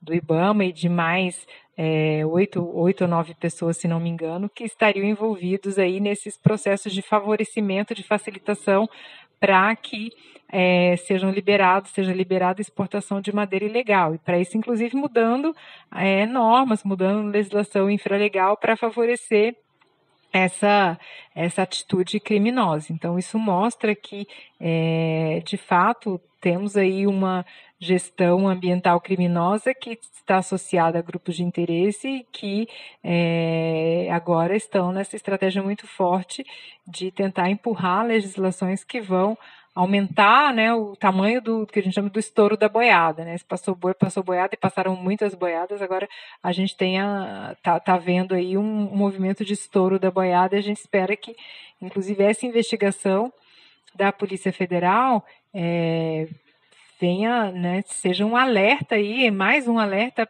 para a sociedade, para a população, de que não se trata de uma gestão preocupada com o meio ambiente, nem com desburocratizar nada, e nem com incentivar investimentos. Se trata, na verdade, de um movimento arquitetado também não todo o agronegócio, mas segmentos do agronegócio, de grupos de interesse aí, cujo único interesse é ganhar dinheiro fácil às custas do meio ambiente e às custas de violações de direitos. Então, espero que essa apuração aí siga adiante e que isso também sirva para alertar para esse movimento aí, que é um movimento orquestrado de desmonte da política de meio ambiente no país e que precisa ser estancado e parado, né? Alessandra Cardoso, muito obrigado mais uma vez por você se dispor a dialogar aqui conosco no Faixa Livre. Eu quero te desejar um ótimo dia de trabalho e deixar aqui o meu abraço. Eu agradeço o convite, né, para estar falando aqui, conversando sobre licenciamento, esse tema que é tão importante. Conversamos aqui com a assessora política do Instituto de Estudos Socioeconômicos, o INESC, Alessandra Cardoso. Vamos agora a um novo intervalo. Voltaremos já já. Voltamos a apresentar Faixa Livre. Estamos de volta, ouvintes, e agora eu saúdo a geógrafa e diretora da ACBGE, Sindicato Nacional, Manuela Varenga. Manuela Varenga, bom dia. Bom dia, Anderson. Prazer estar aqui de novo com vocês. Manuela, eu quero te agradecer por você mais uma vez se dispor a dialogar conosco aqui no Faixa Livre. Manuela, nós conversamos aqui recentemente no programa a respeito da situação do censo demográfico, que havia sido adiado por conta da falta de recursos no orçamento destinados à realização da pesquisa.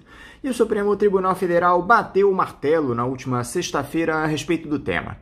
Os magistrados concordaram parcialmente com a decisão individual do ministro Marco Aurélio, que determinou que o governo federal adote as medidas necessárias para a realização do censo, mas somente para o ano que vem. A liminar do ministro determinava a realização ainda este ano, atendendo a um pedido feito pelo governo do Maranhão, que alegou omissão da União na alocação de recursos para a realização da pesquisa. Essa medida do STF de remarcar o censo para 2022 agradou vocês da ACBGE, Manuela? Foi a melhor decisão a ser tomada? Qual é a avaliação que vocês fazem a esse respeito? Bom, sim, nós tivemos acordo com a decisão do Supremo, porque ao mesmo tempo que ela contempla o fato de que não é possível impedir, inviabilizar ou adiar uma operação censitária por conta de cortes no orçamento, quer dizer, ela decide que é necessário garantir o orçamento integral para a realização de um censo de qualidade, ela traz essa discordância parcial com relação à realização do censo em 2021, levando essa necessidade, essa demanda para 2022, que é uma pauta que nós já víamos trazendo no sindicato, porque está relacionado com a pandemia, quer dizer, com a pandemia grave como ela ainda está no Brasil, os processos de planejamento, os testes em campo que já deveriam estar sendo realizados, os treinamentos presenciais que são essenciais para poder preparar toda a rede de coleta, ao próprio processo seletivo de mais de 200 mil trabalhadores, tudo isso já tinha sido comprometido no cronograma do censo, e ainda não tinha uma perspectiva de que a coleta pudesse realmente ir a campo sem riscos para os trabalhadores quanto à população. Então, realmente, do ponto de vista sanitário, é prudente adiar esse censo para 2022, do ponto de vista técnico também, uma vez que o cronograma já está comprometido, mas, ao mesmo tempo, foi muito importante a decisão do STF de que esse orçamento tem que ser garantido, de que um censo não pode ser manejado dessa forma, adiado ou impossibilitado por falta de verbas. E os preparativos para a realização dessa pesquisa fundamental para o país já foram retomados, Manuela? O que é que o IBGE tem feito nesse sentido? O que é que precisa ser feito pelo Instituto para que o censo ocorra plenamente? Sim, esse planejamento ele nunca parou, porque é uma operação bastante complexa, é uma logística muito delicada. Então, existem planejamento existem etapas que são contínuas, de atualização de endereços, por exemplo, de atualização de cadastros, que são etapas extremamente necessárias para que o recenseador possa acessar os entrevistados na hora correta, no endereço correto, ou até mesmo por telefone, caso haja essa disponibilidade. Isso parece simples no Brasil, mas não é. E é uma operação que essa atualização de cadastros e de endereços ela está sempre em curso. A atualização também do mapeamento e do aplicativo que os agentes levam a campo, porque a nossa pesquisa, desde 2010, o censo e as pesquisas domiciliares, elas são realizadas de forma informatizada, tecnológica, com aplicativos, o questionário ali atualizando o banco de dados em tempo real, associados a pontos de GPS, e tudo isso requer atualizações, testes de software, testes do aparelho e atualizações do mapeamento, discussões sobre os questionários, Então, existe toda a etapa metodológica também do censo, que continua em curso. Além disso, também existe todo um pessoal que já vem sendo treinado, um pessoal temporário, para trabalhar no setor administrativo relacionado ao censo, a instalação de postos de coleta, treinamento de equipes, etc. Então, todos esses procedimentos, eles são, pensando que a gente está falando de todo o Brasil, uma operação que tem que alcançar todo o Brasil, todas as casas dos brasileiros, são extremamente complexos, eles continuam em curso e eles devem ser garantidos, esse planejamento, quanto mais a gente conseguir se ater ao planejamento, manter essas operações em continuidade, melhor se torna a operação censitária. Só que tem um detalhe, Manuela. Para que o censo seja de fato realizado, é necessário que haja recursos para tal. Como nós já citamos anteriormente, esse ano o governo federal não reservou verbas para a pesquisa. E em 2022? Já há algum tipo de articulação para garantir a reserva de recursos do orçamento para que a pesquisa finalmente aconteça? Algo na casa de 2 bilhões de reais? Além disso, vocês precisam de liberação de parte desse valor ainda esse ano, não é isso? O governo deu essa garantia para vocês do IBGE? Justamente, Anderson, a verba que foi prevista, esse corte imenso e o que restou da verba prevista para o orçamento do censo esse ano, ela é amplamente insuficiente, inclusive para manter essas atividades de planejamento e preparação que eu já mencionei agora, né? Então, realmente, é necessário verba ainda esse ano para manter os contratos das imagens de satélite que a gente utiliza nos mapeamentos, por exemplo, para manter os contratos dos trabalhadores temporários que já foram treinados. Quer dizer, depois teria que se dispensar eles, contratar novos, realizar novos treinamentos. Isso seria, na verdade, um desperdício de verbas que já foram aplicadas e que é necessário verba para manter. Então, essas atividades todas de planejamento, de preparação, elas requerem gastos que o orçamento desse ano não garante nem para esse ano. Então, é muito importante, quando a decisão do STF coloca que é necessário garantir a verba para manter o censo de qualidade, mesmo que em 2022, é necessário verba esse ano também. A gente, no sindicato, tem feito um cálculo de aproximadamente 240 milhões de reais para que se possa garantir esse ano as atividades, a manutenção mínima das atividades de planejamento e de preparação e a garantia do orçamento inicial previsto para o censo de 3 bilhões, certo? Que foi aquele orçamento que em 2019 tinha sido previsto para que se pudesse realizar a operação censitária de qualidade e que foi sendo progressivamente cortado ao longo da gestão da Suzana Guerra, ao longo dos anos de 2019 e 2020, até chegar a esse orçamento completamente insuficiente esse ano. Agora, Manuela, caso não haja novamente condições sanitárias de segurança para a realização do censo presencialmente em 2022 por conta da pandemia, algo que todos nós torcemos muito para que não aconteça, haveria alguma possibilidade de se pedir um novo adiamento? Há alguma possibilidade de que as entrevistas para o censo ocorram por telefone em último caso? Se a situação já é grave com esses 2 anos de atraso no censo, com esse apagão estatístico que está colocado, fica até difícil a gente imaginar um novo adiamento.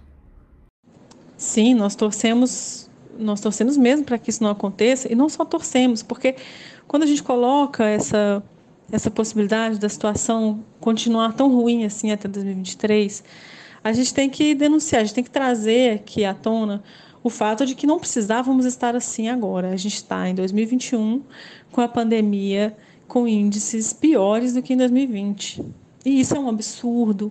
Isso a gente tem que ver o quanto que o Brasil, a gestão do governo Bolsonaro foi absolutamente, e as denúncias estão sendo feitas, né, como foi absolutamente irresponsável a condução do governo durante a pandemia.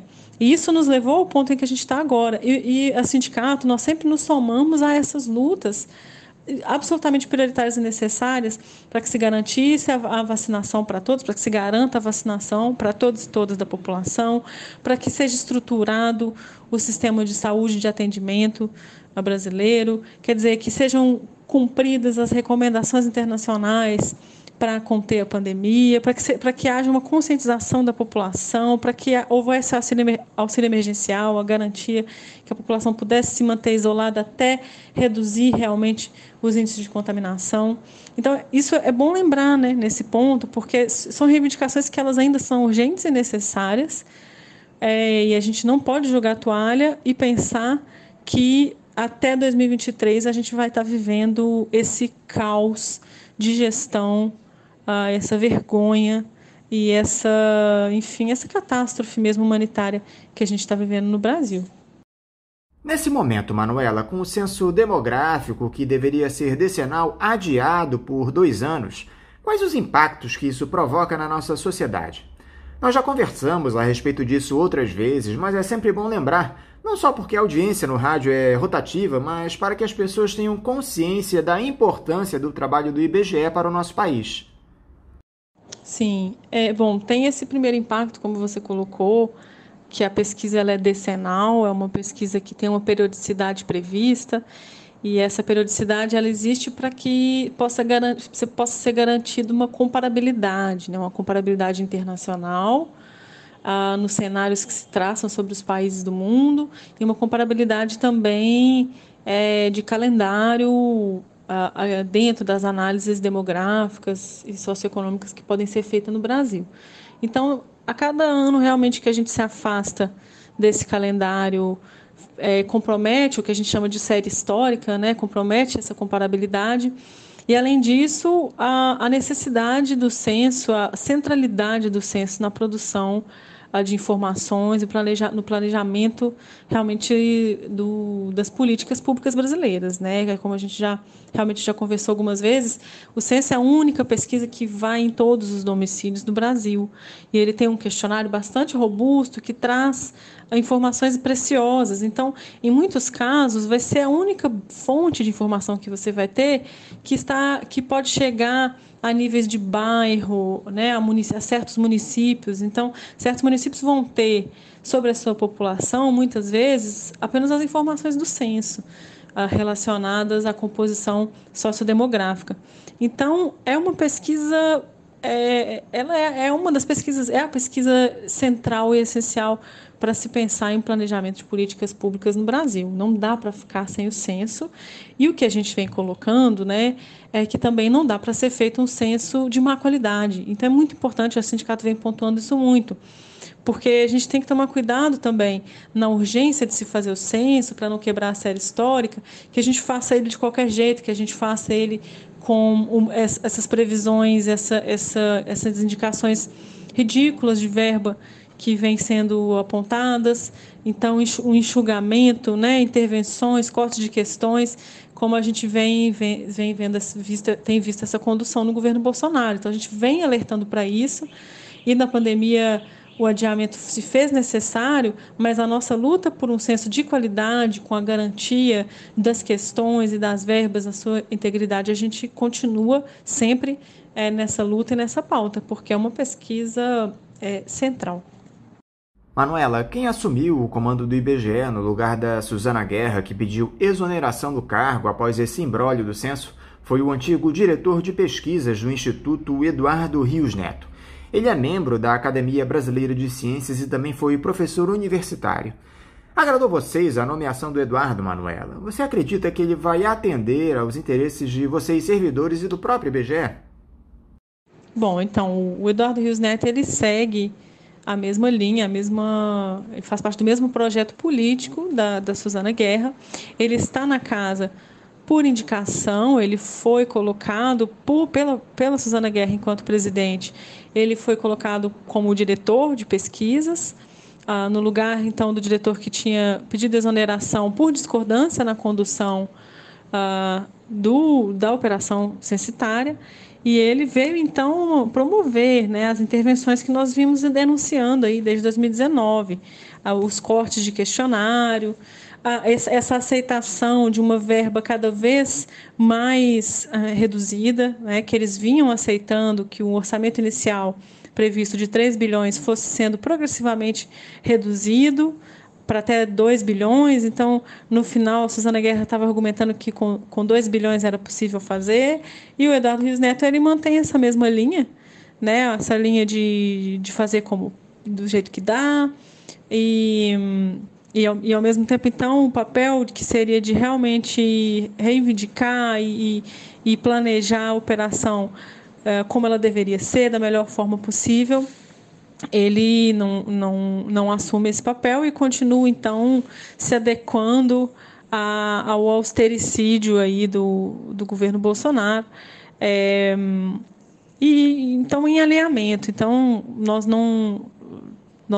a nossa reivindicação, né, do sindicato, ela é sempre que seja eleito um presidente que venha do quadro do IBGE e que seja eleito pelos trabalhadores do IBGE, porque essa é a melhor forma de ter independência técnica, de ter alguém que conhece as demandas do órgão, que conhece os processos de trabalho do órgão de fato.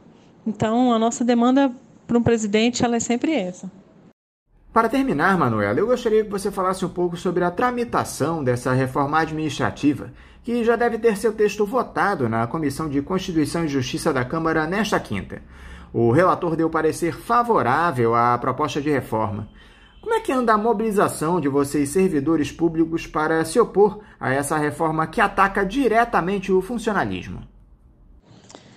Bom, então, é isso, né? A gente conversando aqui sobre a importância do censo, a importância do IBGE, o tanto que é necessário investir nessas pesquisas para o planejamento adequado para a população brasileira. O próprio momento que a gente está vivendo deixou bem claro o quão necessário é investir nos serviços públicos no Brasil, de saúde, de educação, no meio ambiente, enfim, todas as áreas. Está evidente o tanto que a população sofre com esse regime de austeridade, com os cortes, com a impossibilidade da gente realmente investir, né, nos serviços públicos para a população brasileira. E o que a gente vê, na verdade, em regime de prioridade, em regime de urgência, estão tramitando justamente o contrário, um projeto legislativo que prevê a destruição, basicamente a destruição dos serviços públicos no Brasil, a destruição do Estado brasileiro, e passam isso de forma rápida para que não haja o debate adequado na sociedade, para que a sociedade não entenda, e só depois que a gente veja as consequências. Então é muito urgente. Quem não conhece o projeto da reforma administrativa, procure saber. Nós, do sindicato, da CBGE, a gente vem se somando aos demais servidores públicos federais. A gente tem o Fórum Nacional dos Servidores Públicos Federais, o FONASEF, ou FONASEF, com um S, para quem quiser procurar nas redes. E a gente tem feito uma campanha já há bastante tempo. A gente está insistentemente fazendo uma campanha contra essa reforma administrativa nas redes sociais. A gente tem feito abaixo-assinado, tuitaços, campanhas online de redes. A gente tem enviado e-mails, grupos de pressão de e-mails, e tem os fóruns também para quem participa e procure, né, os sindicatos, e tem feito os fóruns estaduais, os fóruns locais, para realizar ações, então, também locais, com os seus parlamentares e com a população, para combater essa reforma, porque é muito necessário que a gente consiga conter esse projeto. E então procurem saber, procurem o FONASEF, procurem os fóruns, os servidores federais de seus estados, procurem o nosso abaixo-assinado para falar contra, e participem dos tuitaços, enfim, saiam em defesa dos serviços públicos brasileiros, porque essa PEC 32 ela traz um projeto de destruição, de abertura para privatizações e loteamento, vamos dizer assim, intervenções do governo em atividades que era para ser de Estado, que era para ter a sua garantia de verbas e de qualidade. Manuela Alvarenga, muito obrigado mais uma vez por você conversar aqui conosco no programa. Eu quero te desejar um ótimo dia de trabalho e também deixar o meu abraço. Um abraço, Anderson. Muito obrigada por esse espaço aqui. Esse diálogo que a gente sempre mantém por aqui é muito importante. Um abraço. Conversamos aqui com a geógrafa e diretora da ACIBGE Sindicato Nacional, Manuela Alvarenga.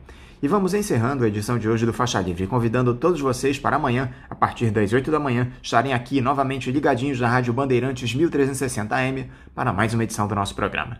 Um abraço a todos vocês e até amanhã!